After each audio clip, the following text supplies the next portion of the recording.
Walter thinks he's so pretentious and so cool with his film philosophy, but he still pronounces Robert Bresson as Bresson. Weed and spices make us yell incredibly loud. Plus, maybe more people should consider dating a staircase. They are actually pretty sexy. This is Fake Film Fans.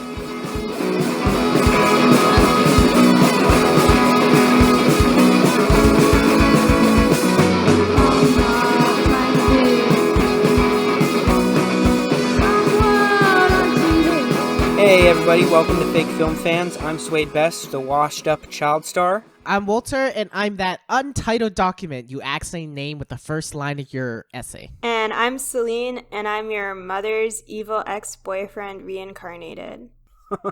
Still Okay, steamy, good. still steamy. Still steamy, still sexy. So we actually exist as human beings outside of this podcast, and that means we do talk to each other on the phone. And so a few nights ago, I was in bed probably at, I don't know what, like 7:30, Celine? Mm-hmm. It was 8:30. It was 8:30. It was 8:30, and I was, I don't know, probably looking at boobs on the internet, and I get a phone call from my dear friend Celine.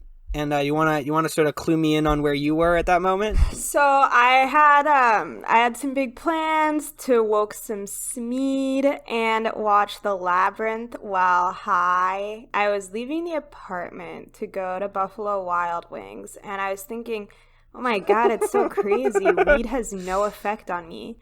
And then I patted myself, and I realized that I left my keys in the apartment. I locked them inside the apartment. And my phone was at 3%. So I decided that the best course of action would be to just go to Buffalo Wild Wings and get some wings anyways. And I went on the scariest walk of my life. Everything was haunted on this walk. Everything was so scary on this walk. And then I used the last of my phone battery to call a locksmith. And I really felt like an animal in the zoo. All these couples were walking by staring at me, eating my wings on the porch of my apartment. And I got in. I was so high that I was really paranoid, though, that the locksmith was going to come in and attack me. So I barricaded all my furniture to the door. And in the process of glass, my entire bookshelf broke. And I stepped right into the glass. I was picking some glass out of my foot.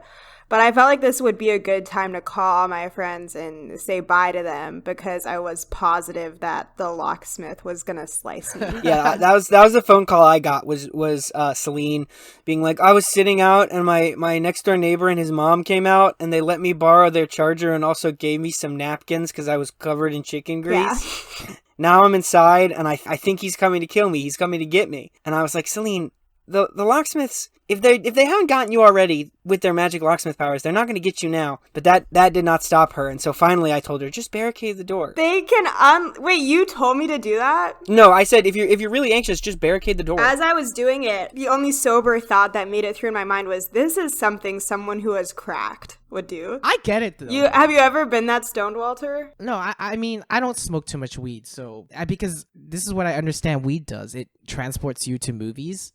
It like you enter the movie world. So serial killers, locksmiths, they're real. And then after you get sober, you come out of the movie, right? Is that what weed is? I think I never fully came out of the movie. Because you guys, they can open any door. They can open your door. Like, it's crazy. Yeah, but you know what else? You know who else can open any door? Someone who has access to YouTube and some bobby pins. Like, it's not hard to break into someone's house. Or Kitty Pryde from X-Men. She can turn into, she can become incorporeal and slide through walls. Or someone with a very large leg. That's true, they push it with What their would the leg do? What? Celine, what kind of question is that? Obviously, they push their leg into the door until it opens. I don't know. I never met anyone with a large leg, so. You usually only meet people with 2 large legs or 0 large legs. It's never the one. You actually can't open doors with 2 large legs because there's no levitation device for you to support yourself when you use your 2 large legs to push that door open. Walter, there's no levitation device He's in right. your body. I know, which is why you need 1 large leg. Yeah, because you need 1 large leg. Otherwise, you need the levitation device. I realize I didn't turn off the fire off my stove, so just give Walter, me you lit a You didn't- fire in your house? This is an emergency. This is not getting cut out of the podcast. emergency. Walter just realized he left his stove on. And why did he leave it? Let's try and guess. Why do you think Walter left the stove on? I think he Celine? wanted to roast a marshmallow. I think he wanted to make a little fire, roast a marshmallow. If I know Walter, there's a good chance he used the stovetop as a way to light a Oh cigarette. my god. Did you leave the top of your stove on because you were trying to light a No, cigarette? I left it on because I'm boiling beans, but I smelled my bean smell. You know, I had to put it back on simmer. Did you boil all the water out the beans? This is all going in the podcast, by the way. Oh, all right. Celine, so how much weed do you smoke? Like, how come you had a moment where you thought, that's crazy, weed does not affect me? I actually don't smoke that much, and I was telling myself I'm never gonna smoke very much at all ever again. But that's always how it happens, you know? And I think also I started Lexapro. I think it's probably bad to smoke a shit ton of weed on the new meds, maybe. I did find that marijuana started affecting me more and more unpleasantly when I started taking anti-anxiety medication. Lexapro in particular. I have found these days I can get a little high by myself and it's okay, but the next day I feel like such trash. I feel so lethargic and like jittery at the same time, and it's almost not worth it. I get high maybe once a month, if that. I don't know what Lexapro is. So it makes life easier. I was just gonna say I've never gotten a straight answer from a therapist on what it is. It's true. So for all we know, it could drugs. be. Do you think it's drugs? It could be drugs. I think it is. I think it's a drug. my I think it's a weed. I think it's a You herb. think it's a herb? You know what? I had an herb epiphany. Herbs in your salads, spices in your smoothies. So you're basically putting herbs in your milkshake. No, you're putting spices in your milkshake. You're putting herbs in your salads. What's a spice? Like, sugar is a spice, right? I think a spice is more like cinnamon, cumin, paprika. We've actually had this conversation a lot because in East Asians, we don't use spices. For all the white people who are like, oh my god, every other cuisine in the world tastes so much better because they use so much spices. We don't use spices at all. We just use salt, pepper, and soy sauce. What about the dried chilies and the Szechuan peppercorns? I don't view Szechuan peppercorns as a spice. And what about like five spice and anise, like things that show up in? Anise, I don't view as a spice. Walter, you're just not counting your spices as spices. Yeah, you're just like, these aren't spices. How are those not herbs? I think it's about size. Anise, you buy them as a whole. But then you grind it. Yeah, and then you can blend them up and it becomes a spice. Not if you're Yes. using it to cook. So you would consider it just an ingredient. Well, spices are an ingredient. Speaking of spices, I baked my neighbor an apology cake. And that was an idea I had while I was high. And then when I was sober, I was in the middle of baking a cake. And I was like, is this too much for some wet wipes and a charger? Did you use spices? Because if so, Walter hates it. I did not use spices. Are nuts a spice? That's my point. Is rice a fucking Rice spice? is a spice. Is rice a spice? Rice is a spice. When you burn food, is the stove a spice in itself because you get the stove onto the fucking food? Does that make the stove a fucking spice? I think spices are one of the most stupid classifications in the entire world. It's so stupid. It makes no my sense why you need to divide a God. spice from a fucking ingredient. You know what? Well, I said my piece. I'm with you. I'm with you. It's just an ingredient. The only thing I think is worth mentioning is that some of these ingredients you don't want to eat by yourself, right? Like you don't want to just chomp down on a star anise. And you don't want to chomp down on like a big rock. If you of salt. can't eat a spoonful of it, it's not a spice. Like, that's why sugar's not a spice, but salt is a spice. What? So like rocks are a spice because you can't eat a tablespoon of them by themselves. But you also can't eat one rock. I could eat a rock right now. Do it. Fucking do it, Sway. You know what? If we get to 100 5-star reviews, I will eat a rock. I will do it. I will eat a rock. I will eat a pebble of myself. If we get Gargura on the podcast, my favorite VTuber, I will eat a rock. I was always curious because I don't injure my feet that much. Do you get scabs on the bottom of your feet? The way they're looking right now is it's kind of these, like, broken blood vessels under the surface. Yeah, isn't that weird that feet don't have scabs? I think it's because the skin is so thick. And I think you can get scabs under the thickness of the skin. Yeah. I always thought the feet skin was thinner when I touched it, but actually you guys make a lot of sense. Of course it would Well, be thicker. maybe your golden feet that has never, like, touched the hard land before from your opulent tower in Hong Kong. No, it just feels nicer, you know? The bottom of the feet feels softer. Dude, not Mine mine. feel Mine are, like, rock nasty. hard. Are you kidding me? Oh. So it is my spoiled princess. That's true. I mean, also, like, I have a little more of a rural lifestyle than you, so I can, like, walk around barefoot. I'm not about to go walk around Hong Kong without shoes on. Oh, are you showing off your cows now, Suede? You remember those memes that were like, you might be a redneck if... They're not memes. They're bits from a stand-up comedian named Jeff Foxworthy, part of the Blue Collar Comedy Tour, along with Larry the Cable Guy, and that was his old bit. You might be a redneck, Jeff Foxworthy. I think Jeff Dunham was part of the Blue Collar Comedy Tour for a little bit. That's pretty interesting because I hate that man. You do hate that man. You think he's racist, and you would be right. You would be correct. He is definitely a racist man. But I sure do think his puppets are funny. Not the racist one. That one's not good. It seems like they're all racist. Why was I called Ahmed the Dead Terrorist in middle school? Why did that happen? That's because Jeff Dunham sure was popular, You right? might be a redneck if you like Jeff Dunham. Yeah. Yeah. I hate to break it to people who like Jeff Dunham, but yeah you might be a redneck. He had a resurgence where he was trying to do PC puppets, and I don't think it did very well. He ruined puppets for a lot of people, because I think I would be a really great puppet stand-up He comedian, ruined people for a lot of puppets. That's true. That's true. I think that next time we're all together, we're all going to get really high, and we're going to watch every piece of Jeff Dunham's stand-up played at the same time. So we'll have 7 different screens going, all playing his stand-up at once. God. Speaking of this, what the fuck is the point of the labyrinth? I don't get it. Because there are these crazy puppets, Walter. Yeah, no, it's back to the puppets. I mean, well, and it's also just... Have you seen The Labyrinth, Walt? No. Wow. Walter, you should watch The Labyrinth for next movie. I've tried to watch seen it The for Labyrinth? so many fucking times, and it's so fucking... It's good. It just doesn't make fucking sense to, obsess over. Okay, now see, I will agree with you that I think it's a little bit like The Godfather. I think it's overrated. It is a fun movie. It is not the perfect film by any means. And it's not something I could watch over and over again. But I do think it is a good put on when people are over. I think so. Because everyone knows it. Talk through it. It's got good music. There are goofy parts. Everyone can laugh at Sting's junk. I just think that means people's brains are not intelligent enough to watch some of the more experimental films at the end of the day. Well, it's crazy. I think the reason you don't like The Labyrinth is because you want to be a contrarian, because there is so much about that movie that you would like. There are characters that just are covered in trash. And they smell like sludge. No, there's a lot in that movie you would enjoy if you just, could stop being a pretentious dick. Alright, I'll stop being a pretentious dick and sit down and watch it.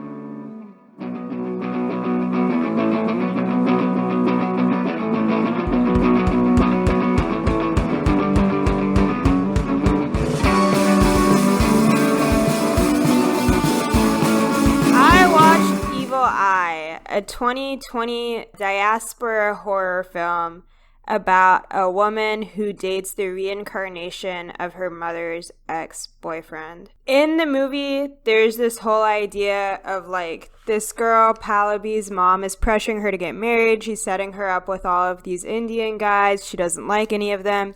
And then she meets the perfect man. And throughout there's this thread of too good to be true, because he wants to kill her. The mother's really interested in astrology, right? Vedic astrology, Ayurvedic astrology. She's interested in Vedic astrology, and she also gives the daughter an evil eye bracelet, which is something that Egyptian people have, Greek people have, lots of different groups of people have it. Yeah, it's all over the Mediterranean and the Middle East. Right? It is all over. It's basically the idea of the Hesed, it's jinxing yourself. So when people have a baby, they say what an ugly baby, because if you say what a cute baby, some horrible shit is gonna happen to the baby. The daughter wears this bracelet. Eventually she takes it off because she's my mom's so controlling and she treats me as a failure, and I love my new boyfriend, and I'm going to wear the jewelry he gave me instead. So it's kind of interesting that there's this idea of controlling mothers and controlling men are both people you might get jewelry from. Have you been given jewelry from controlling people in your life? Never a man. No, I mean, the only jewelry I've been given is this belonged to your grandma, matrilineal jewels. What about your super cool eyebrow piercing? That was a gift from me to myself. That was a you gift. That was a personal self-care queen. That was a personal That was a personal gift. My question for you guys is, do you believe in anything like the evil eye or evil eye adjacent, like jinxing, too good to be true, don't count your blessings? So part of the ways in which I have trouble with reality and in my own brain is that I can get fixated on things that aren't real, especially rituals. rituals and rules and stuff like that. So I make it a good point not to do these things unless I absolutely have to. So for instance, I jingle the knob on the store door after I lock it, and then I knock 3 times, and I do that twice, and I have to do that twice or I will be worried that the store's not been locked. But so I'm very careful about giving myself things like that. Like I won't have my palm read, I won't do tarot. Not because I necessarily believe it's real, but because I can't have another thing to fixate on. I can't have another thing to like worry about. When I dropped out of college, and at my worst, I actually had to pick up all the rocks over a certain size that I saw, or something bad would happen. Walter, I don't know if you ever saw me do that, but do you remember me doing that? I don't know. We were all pretty drunk at the time. When crazy people do crazy stuff, I just let them be. Okay. Walter. Fair enough. No, but I mean, that's what it feels like. So I make it a point to keep all of the things that would be either classified as like cultural superstition or regular superstition outside of my frame of reference. I can't have that. It gives me issues. I want to believe this stuff. I think it makes the world funner. I'm like the complete opposite of Suede, where Suede doesn't believe it, so he avoids it. I don't believe it and want to engage with it, but keep failing because it just looks so stupid. Wow. I'm definitely more on the superstitious side. I don't sweep at night because everyone in my family is crazy in that kind of way. Well, I want to enjoy it. That's what I mean, though. I think it's fun to be a little scared of city ghosts when I'm walking around the streets. But I'm not. Like, if someone is scared, I can get scared with them, and I get excited with that. So if I'm, like, with someone and they're, like, getting scared, I'm like, oh, my God. And now I'm getting that energy that they're scared, and I'm enjoying it. But it's hard for me to bring it out from myself. I have little things that don't have a lot of weight that I allow myself. Like, for instance, I don't like to check and see how much money we've made in the store until the end of the day, because I feel like we'll stop making money if I check. And I try to stick to that one. And it's not, but that one doesn't have, like, a whole lot of danger to my everyday life. To whereas, like, Celine, you always kiss when we're at intersections. You kiss your fingers and then touch the top of the mirror. If I did that every time I was nervous in a car, I wouldn't be able to go anywhere. I would constantly be doing it. I literally wouldn't be able to drive. But I'm like, I definitely can't do superstition. But you do, Celine. You do interact with it a good bit. I see you doing. Do you want to tell us about some of your other things? Definitely not sweeping at night, not giving someone scissors or sharp objects. Do you have any of these that are born outside of cultural context, right? So all of mine, with the exception of saying orangutan zupetunia when you pass a graveyard, I have 0 cultural rituals. All of mine are ones I created in my bad brain. Do you have any that are outside of, like, your cultural context? Yeah, I have. You know how in our front yard we have these, like, decorative lights? Mm-hmm. Yeah. I never walk, like, straight through them. Like, I always weave through one of them. But not, I guess it's just a habit. I guess it's less of a superstition, more of a habit. I'm very outside of these superstitious stuff. What's the best way you guys recommend someone who's not superstitious at all to navigate? So, for example, you said you don't like getting sharp objects as a gift. First of all, I don't give gifts because gifts are a superstition anyway. What do you mean gifts are a superstition? No, they are. It's a fucking custom, comes from superstition. It's fucking bullshit. You don't need to give It's not a superstition. It's like a cultural practice. It's love. Yeah. And you've given me so many things in my life. I don't treat that as like a gift with weight in it. It's just like a fucking thing. That's a lie. Because one of the favorite gifts I ever received was Walter gave me a giant bag of plastic dragons. Little plastic Army Man style dragons. And I still have them all. That's beautiful. Yeah, it was a casual gift. Wait, it meant a lot to me. It meant a lot to me. He's blushing. You touching the fucking mirror means a lot to you too, right? It means a lot to Celine. It does. Yeah. So, but my main question in this is like, what happens if I give you scissors because I don't know? Then I would be like, oh, let me give you $1 so that it's not a gift. That's true in Greece too. That's also a Greek thing. It's like all over the Mediterranean and the Middle Eastern. It's like because it's like a severing, like you're gonna cut yourself. So a lot of superstitions have a type of like negation on the back in case someone does something like this. Mm-hmm. I think, yeah, there are loopholes and there are metaphors. Like if you spill salt, you have to throw it over your shoulder to get rid of the bad luck for that.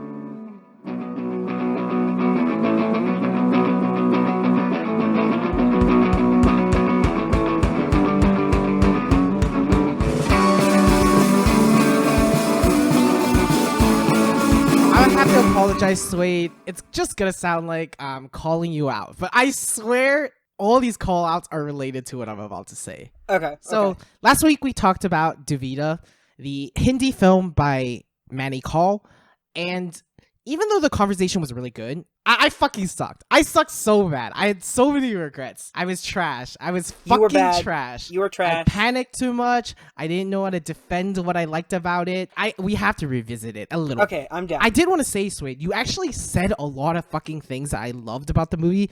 I just didn't register it in my brain when we were talking about it. And Walter, it's because I am you, right? Like, we've spent enough time together to where, like, you and I are close to being the same person at this point. I think there are like two things that sometimes you throw me off when we like talk about movies. And the first one is that sometimes you throw a label at me and ask me yes or no.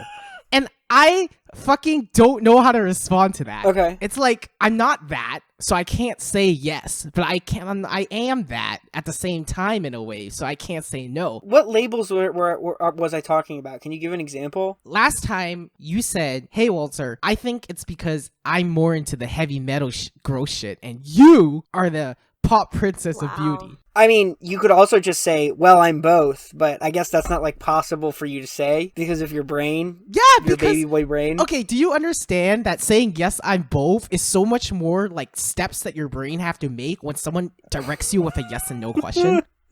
I mean, in the grand scheme...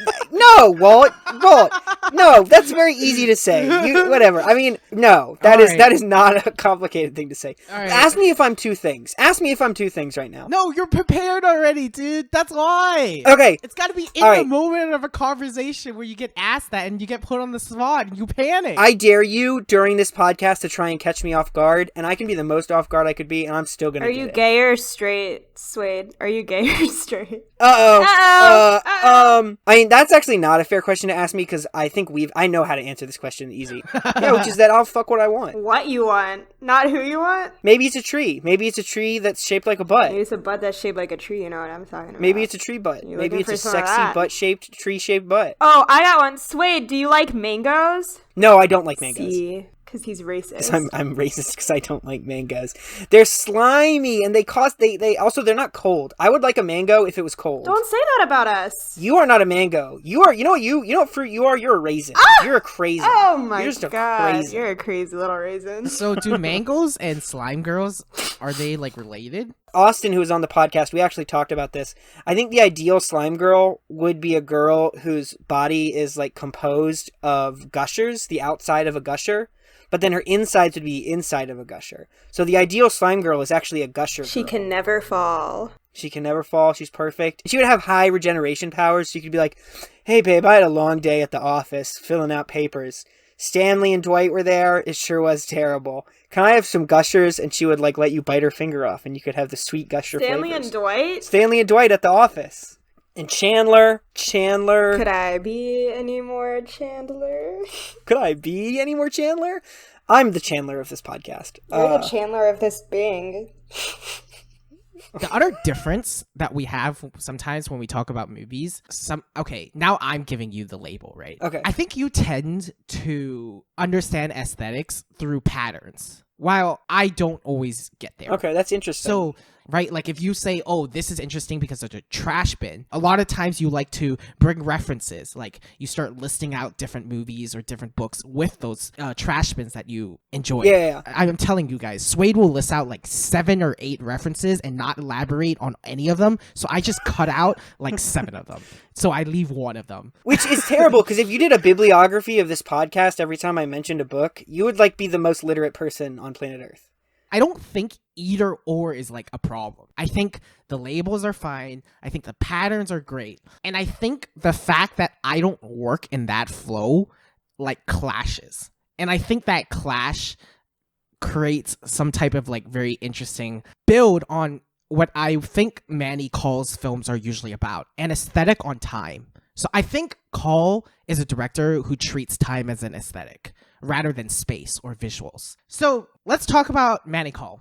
You said that Manny Kaul is a famous Indian director, but that's not entirely true. He always was sort of big when he was making films, but a lot of fucking Indian directors, art house Indian directors, hated his movies. They thought they were too pretentious. They thought they put away audiences and were inaccessible. Famously, Satyajit Ray hated Manny Kaul. So, fuck you, Satyajit Ray! Fuck you! Yeah, we hate this director and any movies he's made. I've seen them all. Manny Kaul's reputation sort of gets better as long as years go by. Actually, I'm not even gonna lie. It's kind of after these old school art house movie directors in India start dying that his reputation increases. He is basically a student of Ritwik Ghatak, who is an Indian experimental director from the 60s. Both of them really loved Robert Bresson's understanding of shots. So I said that Kaul wants to manipulate time in cinema. And that's something that you see in Bresson a lot too. I was watching an interview of his to like back up what I was talking about.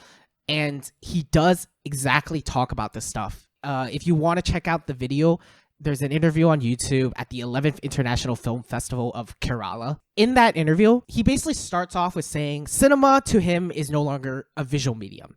Visual mediums are kind of dead because no longer are we just interested in looking at a tree being filmed, because I'm going to be like, fuck you. I can go out and look at a fucking tree. He also thinks that the myth of the control of cinema is a little broken. So in the filmmaking process, he believes that a lot of randomness happens or stuff out of your control happens. And in order to really embrace that type of randomness, you have to understand cinema as a medium of time. And he took this from Bresson, basically. He talks a lot about shots being an existence of reaching rather than a completed action. It's like, because the shot never completely ever completes while you're watching that shot in the moment, you're sort of faced with the reality of how long, or the time of that shot. Not how long, that's a bad way to say it. Even the shot is really short. If the shot draws your attention to the length of that shot, that for him is a good shot. I'm just trying to figure out what the fuck you just said. Are you saying that this idea is sort of that, like, because film is a medium that progresses in a direction, right? There is a beginning, there's a middle, and there's an end. The sort of artistry in a shot is not the shot as a static thing, like, look at this shot, but the fact that the shot is moving and it has a beginning, a middle, and an end. Is it that, like, okay, like if painting is 2D and sculpture is 3D, movies have the time dimension because there's a duration when you watch the shot, like the duration is somewhat live or manipulated? Yeah, if you believe in Einstein.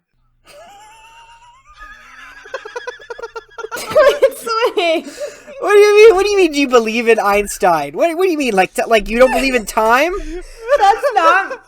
Do you believe he was a person? That's what I said, because he's relativity who believes in the fourth dimension as time. So, you guys are actually both fucking correct. And Einstein was correct too, right? Einstein was correct? Einstein was correct. I love my fucking science, baby. Physics, Dude, baby. we love science. If you believe that kind of thing. Physics, not science. All other scientific studies are flawed. Only physics. Only physics? I had a friend in Hong Kong who was super pretentious about physics and literally shit talk all other things about science. He would call biology not a real science and chemistry close to a real science, but physics was the master overlord. But I think all physicists have a bit of that in them. Yeah.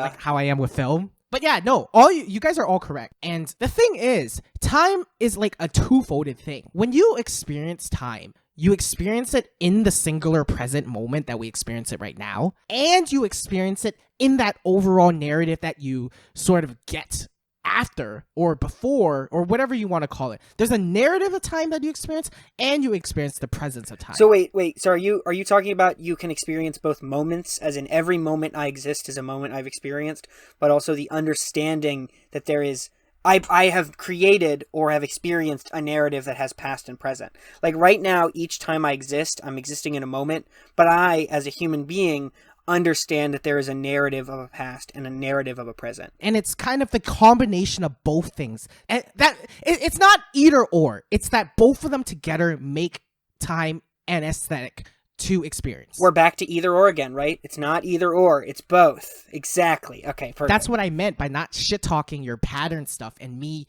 not recognizing patterns. It's the same fucking conversation. Yeah. It's like you can recognize the narrative, you can recognize this sort of pattern of time and all this stuff, or you can recognize the fragments. And it kind of needs to be a combination of together to really, really like enjoy time aesthetically. So this is all in a little bit in his interview. I am elaborating a little more and adding probably a little more than I should, but I do believe it. So I said a bunch of fucking things last week that I just fucking failed at saying. And One of the things I said was discontinuous poetry, incredibly badly worded, and a really shitty thing to say. Yeah, I remember making fun of you for it. But now that I've seen Manny Cole's interview, I feel more fucking like, you know. I wish you guys could see Walter. Walter is like God. bright red, like floating off the ground. There's like little energy beams, like like he Yeah. feels the most powerful he's felt in a long time right now. Because this is like stuff in cinema that's like fun to talk about, but it's like, sure, not everyone wants to talk about cinema like that. Some people just want to fucking put popcorn in the mouth and fucking shoot their jizz, you know? Just shoot the jizz. Just shoot it all over while you watch the movie, right? Oh, okay. In my opinion, it was always obvious when you look at other Manny Cole films too. His first film, Uski Roddy, the most plot he's ever done, has no plot either. But it has like no linear narrative structure. It just fucking scenes happen and you don't know what's in order. Not my favorite, but still, you can already tell he's like experimenting with that. The other example that I probably will start using a little more when we keep talking is Matty Mans, which is one of his like weirdo pseudo documentaries. It's a documentary about Indian pottery art. And that film also cuts back to people walking in museums all the time with like people making pottery art in the present. So you can tell he's like messing with time in that too. But let's talk about Davida. So my favorite example of the time stuff is it's that one scene where the wife is swinging on the swing set on the tree. And she's like swinging, and then swings slower, and it's cross-dissolves into one another. And then when it ends, it's suddenly like 4 years have passed in the film. Yes, no, it's surprisingly stuttery in the way time progresses. Like, instead of it progressing in a way that feels natural or perceivable, things just happen. And all of a sudden you're like, oh, this is the future now. It's very interesting. Mm-hmm.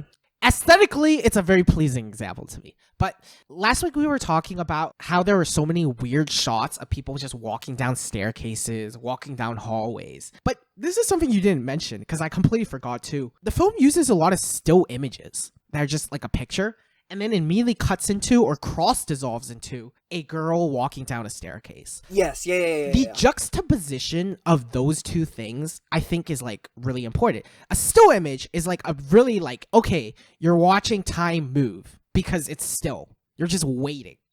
Someone walking and doing nothing else except walking, it embraces the sense of like duration too. Because an action that's like so mundane that doesn't have any like symbolism or oomph to it really makes you face that duration of that walk. So it's not like either or, as I said. It's like in combination with both that I think Davida really like excels at. So what you're saying is it's watching these people walk is so boring that you have to be confronted with the length of their walking. Is that what you're saying? Yeah, I mean, that's the thing. You can call it boring, but that also like, I think what you do when you say something like that, Swade, is that you're revealing that you don't enjoy confronting passing of time. You find confrontation of passing of time boring.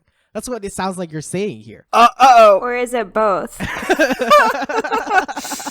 I think it might be both. Like, what do you like just enjoying the passing of time? Because it is hard to do in this capitalist society. If we want to put it back to fucking reality. I am pretty impatient, and I also, if I'm not stimulated, my mind goes to some pretty unpleasant places pretty quick. So it's very hard for me to just like sit and enjoy the passage of time. Really, the only way I can do that is if I'm smoking a cigarette. Dude, next time watch Davida, just chain smoke cigarettes. You might actually be like, whoa, what the fuck? This movie's amazing. Okay. I'll buy a pack of cigarettes. I'll sit down. I'll watch Davida, and I'll not quit smoking the entire time. Just I'll continuously cane smoke. No, it's Celine. So you and I have spent a lot of time together, but we are usually conversing and interacting during these periods. Are you good at just like sitting and experiencing time move in a direction? If I am in the right headspace, like if I'm broken up with my phone, for example, I can just ride that wave till the cows come home. Dude, surfers, baby. Surfer. That's why people love surfing. That is why people love surfers. They ride that wave. And some people pop that bubble. You know there are actually articles that have been written about how surfing is a transcendent experience because you're like riding that wave and you're like in the moment. There's like academic fucking articles. Whoa. Academic articles? Whoa. Yeah, Celine and I are from Roanoke. We actually just learned to read. Like in college, that's when we learned to read. So I don't know. Yeah, that's shaky. My biggest problem is the vowels. Why there are so many. My biggest problem is the letters. Someone who actually is listening to this that is illiterate and feels like we're calling you out. No, you probably experience reading more genuinely than we do because you experience it in a way that's like you're riding the fucking waves of reading. While we've gone for the narrative and we just conclude and we don't get to experience the time of it. I will also say, if you're struggling in school, don't worry. Walter was the worst student I'd ever seen. Walter never did any work and came drunk to class all the time. And he managed to graduate. So you'll be okay. If you're struggling in college right now, just remember, you can't do worse than Walter. I would also say if you're in 1st or 2nd grade learning to read, you should not be listening to this podcast. I disagree. There is some adult content. Celine, I wasn't talking about fucking 2-year-olds. I'm talking about a 25-year-old that's illiterate. Oh, my 12-year-old gang, what up? Smash that like button, subscribe, go eat a Dunkaroo. Dunkaroos. You know your mom's credit card? Think about it. Give us 5 stars. And a Vespa. Give us the numbers of your mom's credit card. Also, if you're an adult, you can do that. That's true, too. Yeah. That's actually what I do. Yeah, that's what Walter said. I need to use my mommy's credit card. Oh my God. No. My mommy. That is savage. Okay, I'm going to add one more bit into Manny Cole's stuff that he has never said. So if Manny Cole, you're from heaven and you hear this and you cringe, I apologize. We'll get him on the podcast. We'll get him. He's dead. We'll dig up his body and put him on the podcast. Dig up his grave.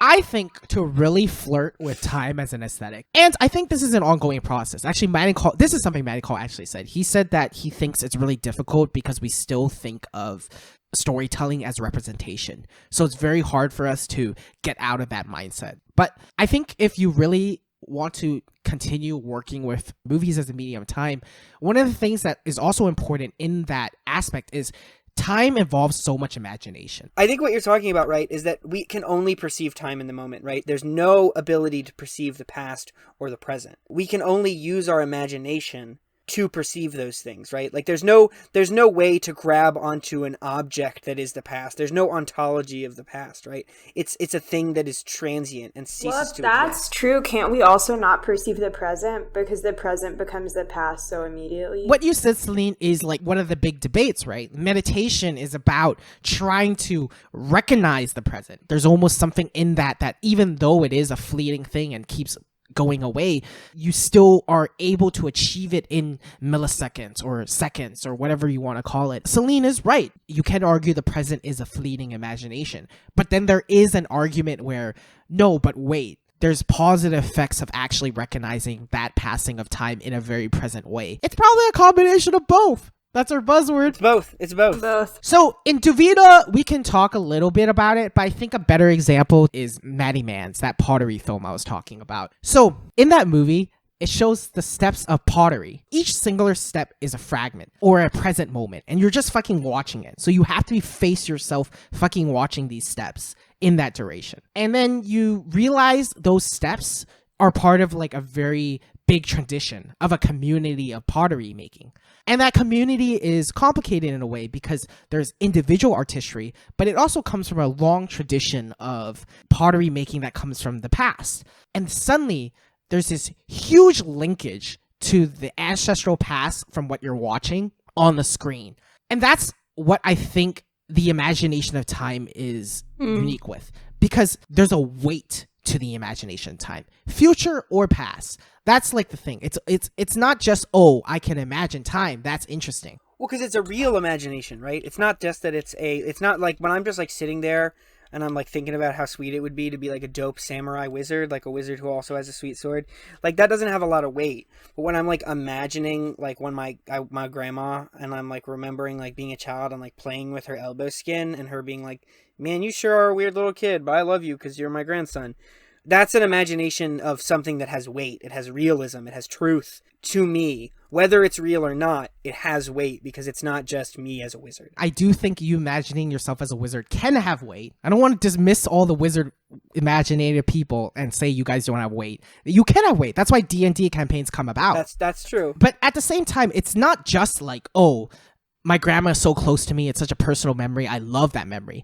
It's more that there's so much that's outside of that imagination. If you sit back and let your imagination or memory of you pulling your grandma's, you start realizing like, oh shit, there's so much for that moment to come to be. And I think that's why weight is so easily found in imagination of time, because you can never imagine time with everything. Are you talking about the scope of history, Walt? Are you talking about the scope and weight of history? The scope and weight of history, but even the future. If you're imagining like global warming, you can imagine like the melting snow caps, and you're like, wow, the melting snow caps are so fucking scary.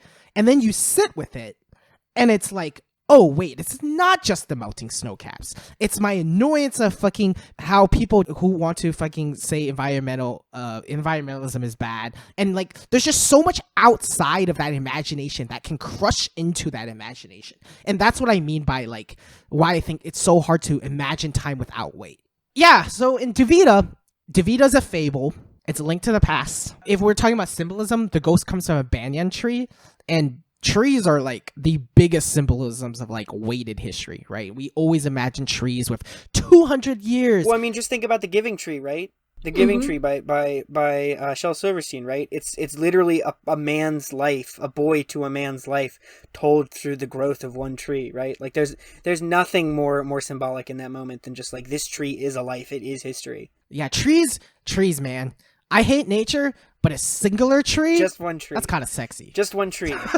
One bee, just one tree, one flea, OG. Last week, even like we were talking about how I said the characters were complicated, and then we went into like patriarchy and all this stuff. Yeah. And then the Western gaze and all that stuff. Very good conversation. I don't mean to shit talk it, but I think my brain was so messed up that I like completely delivered that wrong, completely fucked it up, and didn't have a good conversation with you. You are right. The patriarchy is a big deal. You weren't just a fucking baby white person who had their Western gaze in that movie. What it was, though, is that you said that the apathy in that movie was really interesting. Yes. And I said, I think that apathy is what makes her really complicated.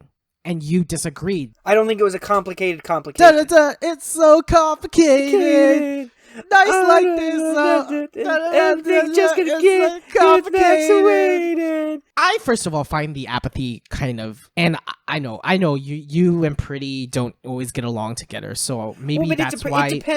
It depends what the Pretty's juxtaposed with. My problem with Duvita was that there was a lot of Pretty and not a lot of gross. Fooly Cooley does that a little bit, juxtaposes like the like kind of gross or intense or unpleasant with stuff that's like really like the apathy that the female lead in Duvita has is not unlike the apathy that Mamimi sometimes has with what's the boy's name. He'll come up on Mamimi and she's just like sitting there smoking. Like there's a lot of apathy in that. Like she's just like kind of like letting the wind blow her.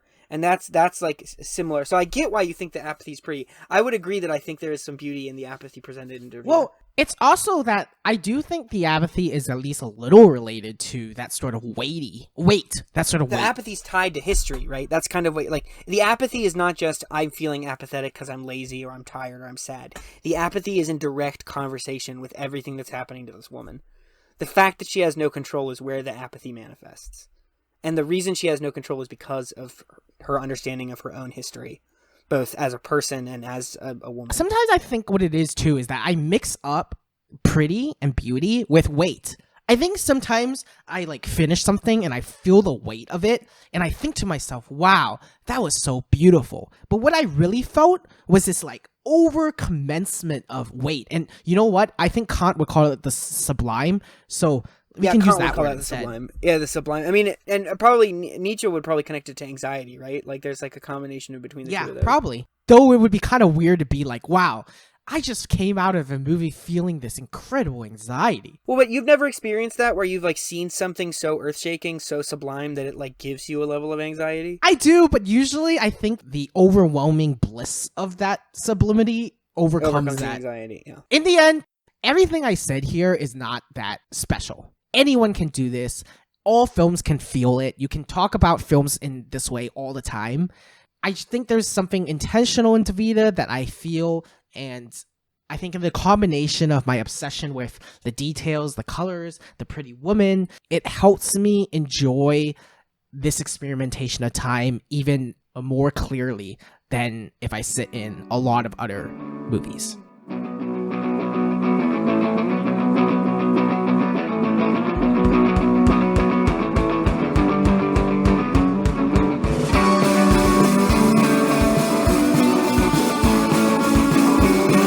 a lot about either or both. Both is what we talked about. I think it's interesting because I actually want to talk about the use of both in horror, focusing on Whatever Happened to Baby Jane, starring Joan Crawford and Bette Midler. What? Is that her name? Bette Midler? What the fuck? I never pronounced it as Bette Midler that. and Joan Crawford. How would you have said it, Walt? Betty Davis. Okay, that is a different person. That's a different person. Who's Bette Midler? Bette Midler is Baby Jane. Bette Midler is Baby Jane. Who the fuck is Bette Midler? I don't even know if that's a name that's English. Oh, you're right. It is Betty Davis. Oh, fuck. I'm such an idiot. Oh, God. Who's Bette Midler? Oh, man. I feel like such an asshole. I am talking about Bette Midler, who was in Hocus Pocus, The First Wives Club, Beaches. Oh, you idiot. That's it. Kick me off the podcast. She was in Stepford Wives. She was in The Old Feeling. Oh, kick me off the podcast. She was on the Bette Midler show. I still don't know who the fuck this person is. So, it stars Joan Crawford and Betty Davis. And I'm ruthless. So I went into this movie kind of not with a whole lot of excitement. Because it's old. To be frank, I was like, my dad was talking about it, and that was why I thought about watching it. And it actually kind of blew me out of the water. There are two girls who are sisters, Baby Jane and Blanche. And Baby Jane is a famous child star who is kind of like Shirley Temple. And she's like a spoiled brat. And Blanche gets ignored and mistreated. And then as adults, Blanche is a famous actress. And Baby Jane can't get any good roles and is a bad actress. Because she's an alcoholic. And then Blanche gets hit by a car that Baby Jane was driving and becomes wheelchair bound. And so basically Baby Jane just takes care of Blanche. And Blanche is very kind to her. And Baby Jane is very mean and abuses her and is drunk. As she gets more and more unhinged because she's realizing that Blanche wants to sell the house they live in together and move away and put her somewhere to be safe, Baby Jane does more and more bad things. She takes Blanche's pet bird and serves it to her for dinner. And then Blanche is terrified to eat. And so Baby Jane shows her the next meal that she gives her, and it's a totally fine meal. But she takes it away because she's like, you didn't want to eat it, so now you don't get to eat it. And then the next time she brings her a meal and Blanche is starving, she goes and it's just a giant dead rat in the center of her plate. And she hits her and she belittles her. She slowly begins taking away her abilities to communicate with the outside world. She takes away her phone. She takes away her ability to call for Baby Jane. Wait, just for the Zoomers, it's not a mobile phone. No, this is a rotary phone. And actually, one of the interesting things is one of the ways she keeps, in the beginning of the movie, one of the ways Baby Jane keeps Blanche from using the phone is she takes the phone off the hook. The phone line is busy, so Blanche can't make any calls. And so one of the really intense things is that because Blanche is wheelchair bound, she's at her mercy completely. Normally these women would be at similar powers. They would have similar physical strength. Blanche is taller and she doesn't drink as much, so she'd probably be more skilled at dealing with Baby Jane if it comes to that, which it did come to. But because she is wheelchair bound, she has no ability. She's paralyzed from the waist down. So you get something that's very anxiety producing. It's a common horror trope. You see it in Misery is a big one. Misery, written by Stephen King. A similar lack of someone being empowered or disempowered shows up in Baby Jane. I actually feel like some of the scenes in these kidnapping movies or these rape revenge movies where the female character is about to get away, but they have to do something really intense and really dangerous is very similar to the scene where Blanche is trying to get down the stairs. And so she's just pulling herself along down the stairs out of her wheelchair, and she eventually falls down the stairs to get there, but she retrieves the phone. And it's such a tense scene. It's so fucking tense. Do you know the scene I'm talking about? Yeah, of course. One of the things I noticed about this dynamic is that this could have all been solved if she lived on the first floor.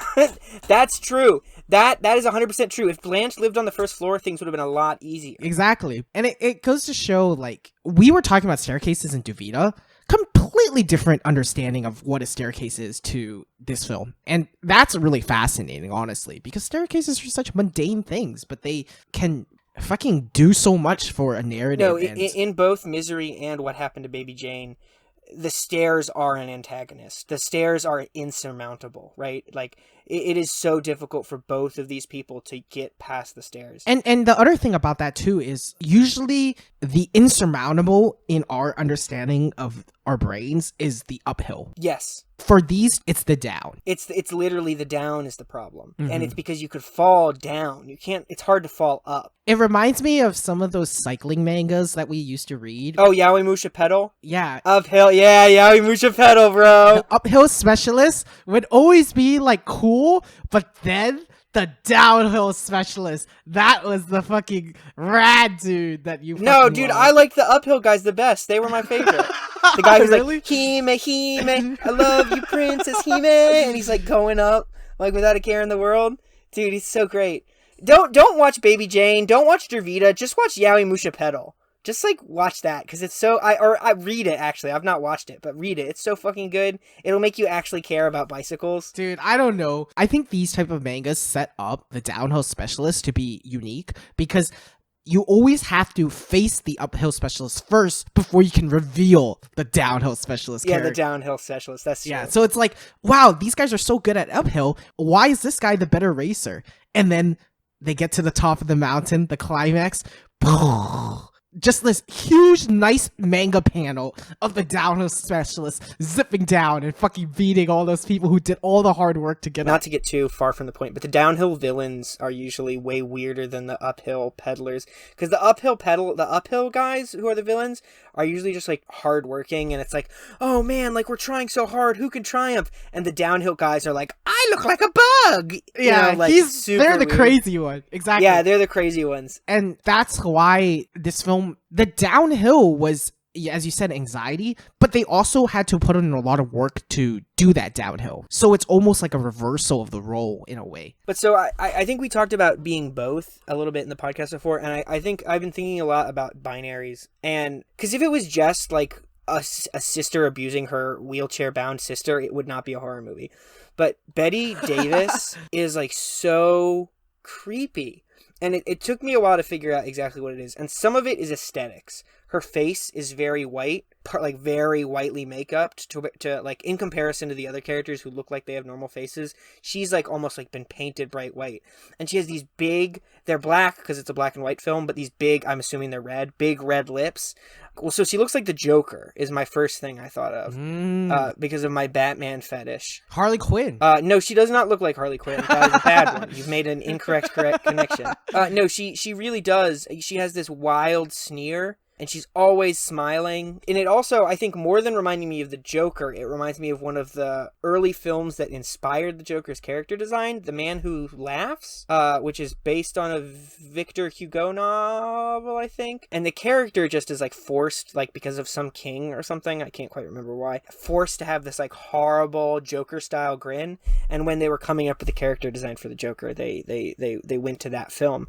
There's this, like, horrible smile that Betty Davis, aka Baby Jane, has. But again, if that was just it, it wouldn't be horrible. Where I think the horror manifests is that there's this really ugly push and pull between age and elderliness versus youthfulness and babiness. Baby Davis, when she's not like being mean to her sister and like a very old lady mean voice, she's like downstairs playing the piano and singing this creepy little song about I want to write a letter to daddy who is now in heaven. And so instead of writing it as a letter, I'm going to mail it with a kiss.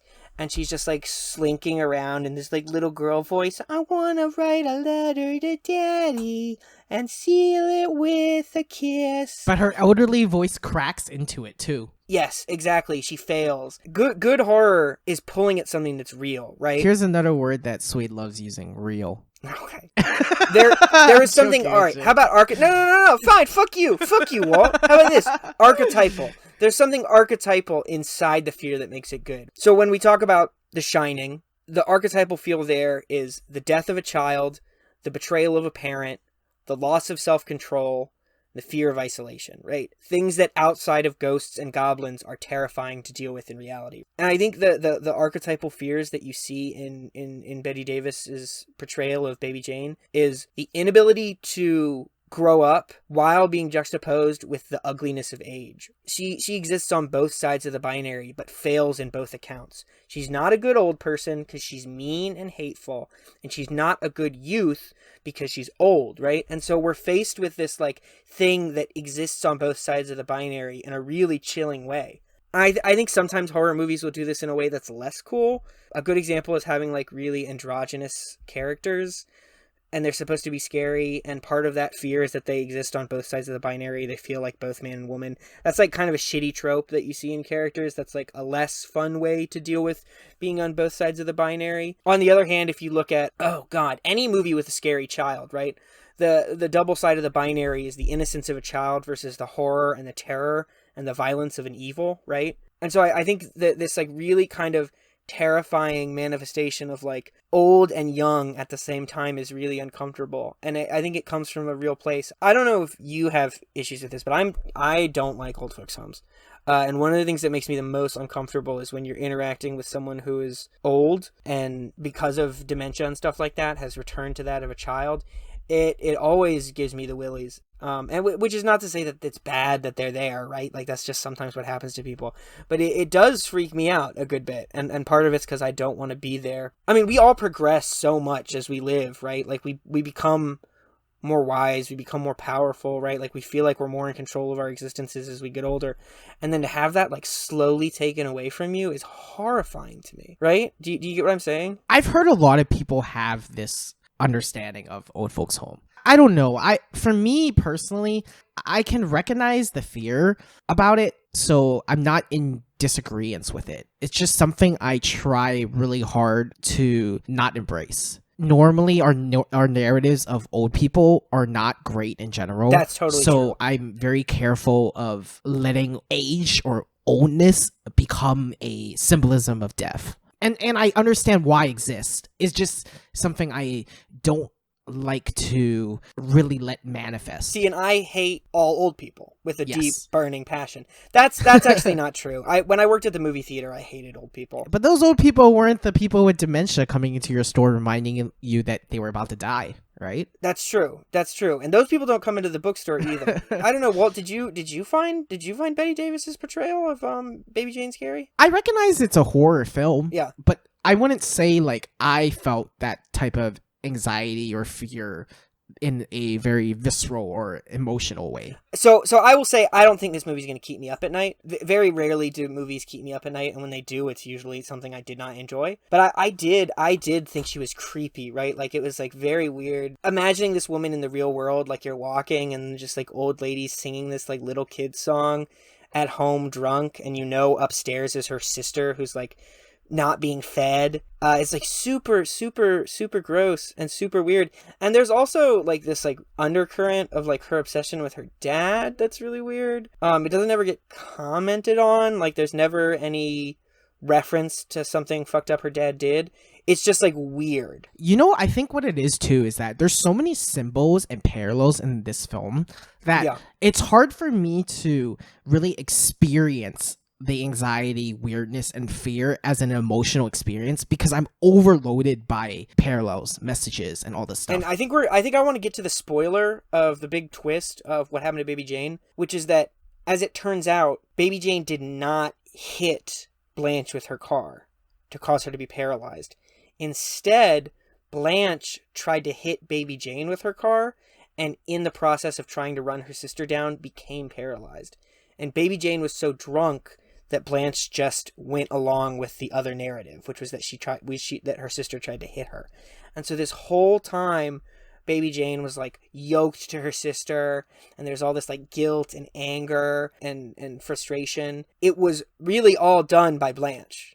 She was the one who lied to her sister, and she's the one who... There's actually a line, it's chilling. Bette Davis, Baby Jane, eventually has a complete break from reality after killing a person, and is just like in La La little girl land, and it's just like, the police are gonna get me in trouble, they're mad at me, oh no, what do I do? And she takes her sister, who hasn't been fed in a few days and is like getting ready to die, to the beach, and it's just like playing in the sand like la la la la la la. Blanche is like, I'm dying, I need to tell you.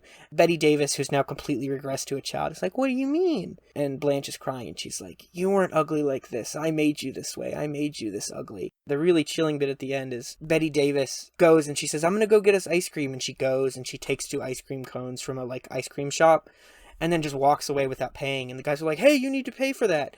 And the cops, who are out looking for Blanche and Baby Jane because the police have found out she's been kidnapped, go after her and they find her. And they're talking to her and like, where's your sister? Where's your sister? And people are gathering around her. and being like, oh my God, look at this weird old lady. Is that old woman who used to be Baby Jane? Oh my God, oh my God. And then it cuts to Betty Davis's point of view. And it's like this weird half audio where you can't really hear what they're saying. And she's just like looking, and everyone's looking at her, and she's the center of attention again. And with the ice cream cones in her hand, she just starts twirling around and dancing and walking as the crowd follows her. And then it slowly pans out. Ugh, that did give me chills. That, like, ugh, so fucking weird. So fucking uncomfortable. And I think that archetypal fear we're getting at is like a complete break from reality, which is terrifying to me. Breaking from reality is one of those things I never want to have to experience again. So, honestly, another reason why I might not have felt that scaredness so much is because just 12 years earlier, 2 films came out sort of about this sort of age of actresses with youth. All About Eve and Sunset Boulevard. Sunset Boulevard and All About Eve get compared all the time because they came out in the same year. And I don't think it's an accident that Betty Davis is in one of them, who also still plays the aging actress. Okay. If we're talking about that last scene that showed you, it's a fucking fantastic scene of her holding 2 ice creams on a beach. But Sunset Boulevard, basically, she also gets in trouble with killing someone. And when the police come in, she descends downstairs in all her caked up makeup as like a young celebrity and thinks she's like in paparazzi. Like a star. Yeah, exactly. There's a lot of like murder procedurals that follow this narrative. There's actually one in Criminal Minds that I think is like directly referencing what happened to Baby Jane. I think Criminal Minds is maybe morally reprehensible. I think it like pornographies violence in a way that is kind of uncool morally, but I watch it. I like it. I feel guilty watching it. But there is an episode that's like very weird and very creepy where this guy's like dead mother, he's like psychologically created this like dead mom and he keeps her course. And at the end, he's like walking out to paparazzi, but it's really the police who are surrounding him and he's holding his mother's hand. Only in real life, he's carrying his mother's desiccated corpse. So those 2 things you're talking about are like built into the foundation of this kind of horror narrative, right? Which is a break from reality. And I think it gives the same kind of chill that the end of The Shining does. I know I reference that a lot, but it was influential. Both the film and the book were influential on me as a child. The last scene in the movie, though, where it slowly fades away and you realize that Jack's been at the hotel the whole time. And he hasn't really. But that, like, his picture is, like, in there, right? Like, he's been swallowed up by the hotel. A similar chill, a similar, like, really uncomfortable sort of just, like, bad end, right? Like, you ever, like, playing, like, the visual novels, the porn games you love so much, where it's, like, the bad end. The bad end. That's what these movies are. These are the bad end. Compare it to, like, Texas Chainsaw Massacre. Texas Chainsaw Massacre is an awesome movie. Super fun, super, super gross. But Texas Chainsaw Massacre's end isn't like a gong. I don't know how much you want me to talk about short writing. A good short story should leave you with kind of like an emotional echo. Like if someone hit like a gong inside your chest and it just like echoes in your body. And like Flannery O'Connor does that in almost every one of her short stories. She just like ends on something and you're like, oh man, holy shit.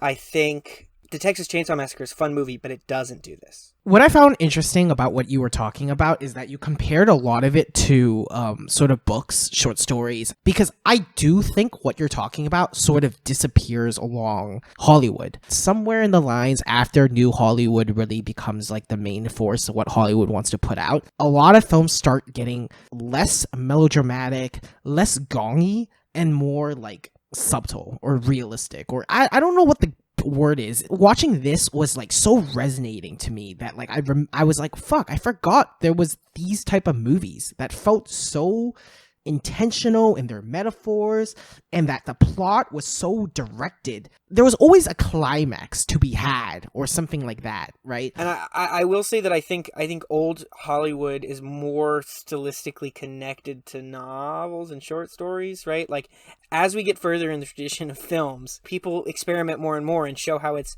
less of a book and more of its own thing, right? But I mean, like Baby Jane, whatever happened to Baby Jane is based off a novel. Because it is very specific to Hollywood, because, other countries, they didn't have as much money. Well, and, this is still at a time when like nowadays, like when people think about like, oh, the movies are coming out, it tends to be actors directors or occasionally franchises, right? So it's either like the famous director, the famous actor, or it's Marvel, or it's Disney, or it's DC or whatever. But, back during the Hollywood era, it was publishing companies, right? It was actual houses. And so for actors and actresses, right, you would kind of become like linked in with these publishing houses. And if you started doing poorly, that was on you, right? In a very different way than it is now, right? Because you can do poorly in a movie now as an actor, and it's like, what's a fine? It's because you're not the main focus, right? Not only does it make the story of Baby Jane feel more relevant because of how much of a rejection it would be for Baby Jane to lose her place, but it's also so connected to the actual act of the filmmaking, right? I think maybe there's like something there, like horror novels about writing and horror movies about movies, to me, always feel a little bit scarier than normal, because there's so much honesty in both of them, right? I think it's interesting what you said, because Sunset Boulevard and All About Eve came out in 1950. There was a trend in that type of Hollywood that liked talking about aging actresses. I think the movies of aging actresses still exist, but definitely not blockbusters in the same way those three films are, that have such a fucking legendary status to them. You're right, because studios lost its power, so this type of story is almost not even as relevant to today. And also, aging actors and actresses in this day and age gain cult status, right? Like, people don't care how old Elvira, the Mistress of Darkness, is. They just want to like go see her, even if she's like ancient, right? Some of them do drop off and disappear, though. That's true. Some of them do drop off, but like, for instance, Betty White. A lot. Yeah, a lot. Okay, but okay. You're right. I'm worthless. Cancel me. I don't know the difference. Maybe that's actually fair. It's like, we don't subjugate their dropping off with age. We pretend it's something else. We pretend it's something to do with skill or activity or something like that, when it's probably age, and it's probably because they don't look as nice. But also, if you think about the age, right? Like, it doesn't have enough time. There's not enough time for these actors and actresses to gain cult status because the movies have only been around for so long, right? Or do you think that's a load of horse shit? No, I think that's true. So Charlie Chaplin also made a movie around that time called Limelight. So that was also about his personal sort of aging. He says it's not about him. He says this movie, Limelight, is about this character who used to play blackface all the time in the past. Okay. Charlie Chaplin never did blackface. Just saying. But he loved an actor who did blackface if he wanted to credit it Limelight all to that I didn't know he film. loved him. God damn it, Charlie Chaplin, my boy. I don't know. Where did you I don't go? know if he loved him. No, but that's why I think the 40s, 50s, and 60s had such a boost of those movies, because you're right, those movies came out at a time that they didn't get to see their 20, 30, 40 actresses get to the old age, because first of all, you were probably dying, or you were too young. Kind of. When you couldn't hold movies in the same way that you can now, right? It doesn't matter. I'm going to talk about Elvira, Mistress of Darkness, again, because she was like another piece of media that informed my childhood growing up. It doesn't matter how old she ever gets, because I have the VHS tape of The Hideous Sun Demon, and I can pop it into my ancient VHS player and watch it and be like, oh man, I remember when I was 12 and I didn't know what a titty felt like, and I was like, damn, Elvira's cute and young, and I don't know how to feel about any of this because I'm like confused about all of this. Dude, that's actually so fucking interesting. I didn't even think about this. That's the difference between Baby Jane and Sunset Boulevard and All About Eve 2. That movie came out 12 years later when movies were getting onto television. So it created a whole new desire to revisit the concept of the aging actress because of that. That's true, because part of the reason Baby Jane gets so jealous is that Blanche's movies are being shown on TV again. Mm-hmm. That's part of what causes a lot of the stress. And maybe that's why that film was sort of one of the last ones, because the television kept a lot of people's lives continuing.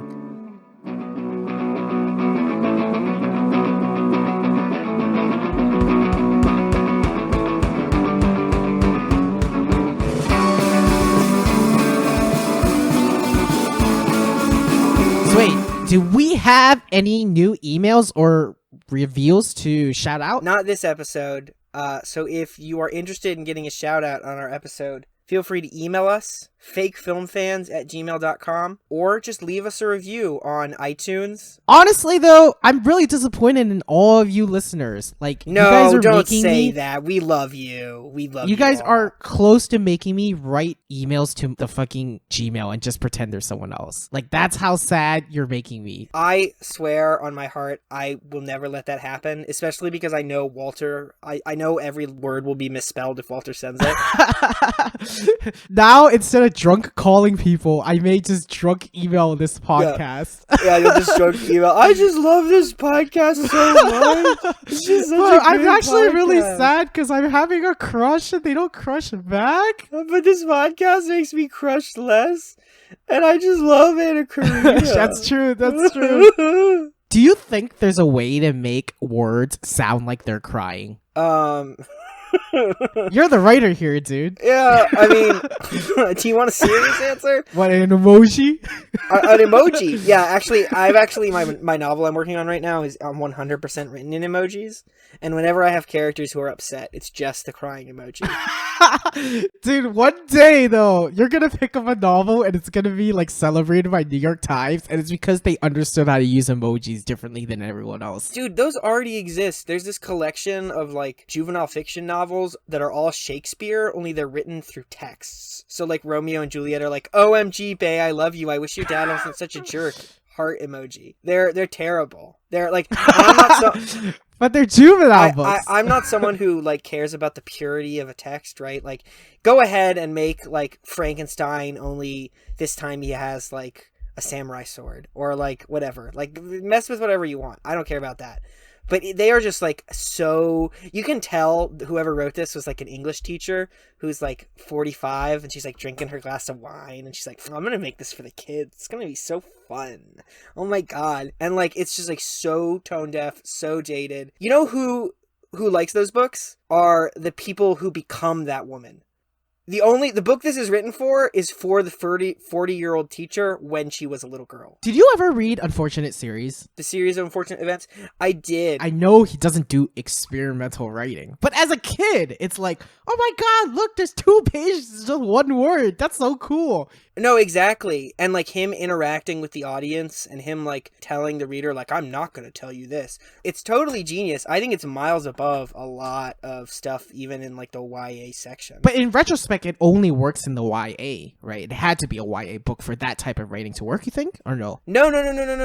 I think there's, like, a pretty lengthy tradition. And those aren't YA novels. Those are juvenile fiction novels. Okay, I don't know the difference. YA is Twilight. YA is Twilight and 13 Reasons Why. Juvenile fiction is, like, for a younger audience. I think those books are actually smarter than a lot of other books. I think the series of unfortunate events is way smarter than the Hunger Games. I think it's way smarter Dude, I'm not gonna lie. I thought juvenile meant prison for some reason. You know why? Because I keep hearing juvenile prison. So I thought you were talking about prison. I thought you were shit-talking these prisoners who were writing books and text with emojis. And you were being like, they were 45-old wine ladies. No, juvenile fiction. It's okay. All right, let me break this down. It goes picture books, early reader books, which are books that have just a few words like Dick and Jane, middle reader novels, and juvenile fiction, which are kind of like similar. So, like, A Bridge to Terabithia, books that you're gonna read from, like, age, like, 6 to age, like, 12. Wait, Bridge to Terabithia is before juvenile? No, Bridge to Terabithia is juvenile fiction. Oh. And then you get to YA. Yeah, dude, now you mention it like that, juvenile books are so much darker. Bridge to Terabithia fucking tore the fuck me up, man. I think it's because the juvenile fiction novels have to be written for a younger audience to understand, so that you don't have to deal with the angst in the same way. When I was the target audience, I was reading it, and I very quickly realized, and if you love YA and you're listening to this podcast, no tea, no shade, it's all good. We're all allowed to like what we like, but YA is written for this, like, really specific audience that's just, like, taking itself so seriously and also stylistically taking itself so seriously. Where you get to juvenile fiction, and because of the amount of words and the lexicon you can use to describe what's going on to that audience, it's so much more limited. So I think it's more emotionally effective. Still, you killed someone. You killed the best fucking friend in, like, is that normal to give your 13-year-old person a read? I think you'd give it to him earlier than 13. I'd give it to him when they're 10, 8 or 9 or 10. I mean, Old Yeller is similar. That's true, dude. Those dog books, Where the Red Fern Grows was like my favorite book for the longest of fucking time. Oh my god, when that red fern grows at that fucking end. When those two fucking red fern grows. That's that gong we were talking about. That is the gong. You're right. I guess that stuff isn't YA. It's because YA, I think YA, you reach a point where it's consumptive and it's a series and it's an adventure. When you finish Hunger Games, you're like, yeah, I know there's going to be a fucking sequel. It's not self-contained in the same way. I don't know. I'm being an asshole. There are a lot of people who really love YA and I just don't get it. And I think that's maybe my failing. If you like YA, shoot us an email. Send us a tweet. Tell us about what's good YA, and I'll check it out. I'll read it. I have access to infinite amount of books. Oh, all right. That sounds interesting. You know what I'll read? What? Your emails. Send us some emails. Give us a tweet. Send us some fucking emails. Send us some emails. Give us a 5-star rating. It's still the 55-star slapathon. Come on. Slapathon, babies. Let's get the slapathon up. We got to watch Sweet get slapped. This isn't something we've said before, but, another way to help us out is to share the podcast with anyone you think that likes films, media. Yeah, that's really what you should be doing, because we're so lonely, and, Walter gets to live in his opulent tower in Hong Kong, but I'm, out here living in my parents' upstairs, and it sucks, and it's hot, and I would like to live anywhere but here. So please just help us out. Help me out. Yeah, we're down to talk about films or books, Sweet.